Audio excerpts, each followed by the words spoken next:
মানুষটাকে মেরে ফেলছে। কে মেরে ফেলছে আমি তুরন্ত চলে আসলেন। তা আসি দেখি ওর নিজে বাচ্চাটা নিজে মেরে ফির আর একটা ওর বড় ছিল ওকে বলছে যে তুই কি করবি, তোকে মারবো না তুই বাঁচবি, বলে না আমি মরবো না। ওই কথা বলার পরে ও যখন ঘর থেকে চিল্লায় দৌড়াইছে তখন আশপাশের ওর দাদু আরো একটা গ্রামের বউ ও টের পায়, ঘরের ভিতর যা দেখে যে এরকম বাচ্চাটাকে অলরেডি মারে ঢাকে রাখছে, তারপর একে মারার চেষ্টা করতেছে, যার জন্য এ বাইরে আসার পরে কথাটা ফেলা হলো। কে কে? এই মিজানুরের বউ। মানে মা মেয়েকে মারে নিজেই আত্মঘাতী চেষ্টা? হ্যাঁ, নিজে আবার আত্মঘাতীর জন্য ওখানে মানে ইয়ে করতেছে। উনি কি মানসিকভাবে কি অসুস্থ ছিলেন? না, মানসিকভাবে কোনো অসুস্থ না, এমনি ঠিক আছে। এই শুনলেন কোনো পারিবারিক কোনো সমস্যা ছিল? পারিবারিক একটা সমস্যা ছিল, ছোটখাটো তো সংসার করলে একটু টুকটাক হয়, এরকম একটা সমস্যাও থাকে। আর মাঝে মাঝেই কিন্তু ও আবার ওই বাপের বাড়ি চলে যায়।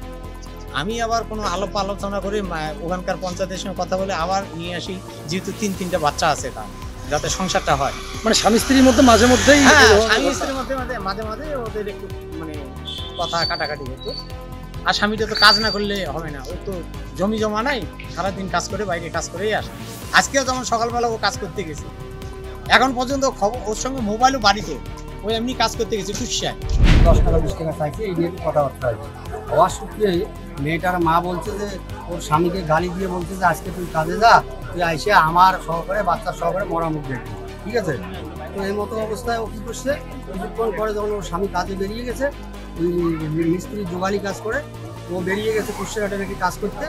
তা পাশের বাড়ি থেকে এক বউ, মানে আমার সেটা সম্পর্ক ছোটো ভাইয়ের বউ, পাশের বাড়িতে আসছিল এই বাড়িতে। আসার পরে একটা ছোটো বাচ্চা, 3 বছরের বাচ্চা, ওটা ঘর থেকে কান্না করে বাইরে আসে। বাইরে এসে বলছে যেটি দেখো তো ঘরে মা কী করতেছে। তখন এরা ঘরে দেখছে, দেখে তো ওর মা গলায় একটা ওড়না দিয়ে ফাঁস লাগাইছে। তখন যাই হোক ও আর ওর শাশুড় মিলে বডিটাকে নামাইছে। নামানোর পরে যাই হোক ও তো মরে নাই, জীবিত ছিল, কিন্তু পাশের বিছনায় গিয়ে দেখে একটা বাচ্চা ঘুমানো আছে, খেতা দিয়ে ঢাকি রেখেছে। তখন দেখো বাচ্চাটা মারা গেছে। ওই মেয়ের মাটাই বলছে। তখন এরা ওই খেতা উল্টিয়ে দেখে যে মাটা মারা গেছে আর বাচ্চাটা মারা গেছে। তখন তো এই সিরিয়াসলি ওর সঙ্গে আমি এই পাশাপাশি বাড়ি আমি আসিলাম। আমি এসে দেখলাম, দেখার পরে আমি ভিলেজ পুলিশকে ফোন করলাম, তখন থানাওয়ালাও আসছে। আমি গ্রাম পঞ্চায়েত সদস্যকে ফোন করলাম, ফোন করার পরে তো পুলিশ কলেজ আসলো।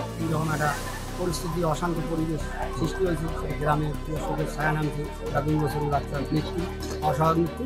কিন্তু সাথে যে ছোটো ছেলেটা ছিল, ওর বড় ছেলেটা, ওটাকেও মুখ ছিঁড়ে যাচ্ছে, ওটাকেও মারতে চাইছে। ওই বাচ্চাটা পালিয়ে গিয়ে সক্ষম হয়েছে। হ্যাঁ, ওই বাচ্চাটার আওয়াজেই আশেপাশের লোকজন জানতে পারছে। এই যে ঘটনাটি ঘটলো, সেক্ষেত্রে কি আগে থেকে এই বাড়িতে এই ধরনের ঝগড়া কাটা চলতো? না, এমন একটা কিছু ছিল না। এরা কিছুদিন আগে বিয়েতে আসবে, ভাটার থেকে কাজকর্ম করে, এই অংশটাই ছিল।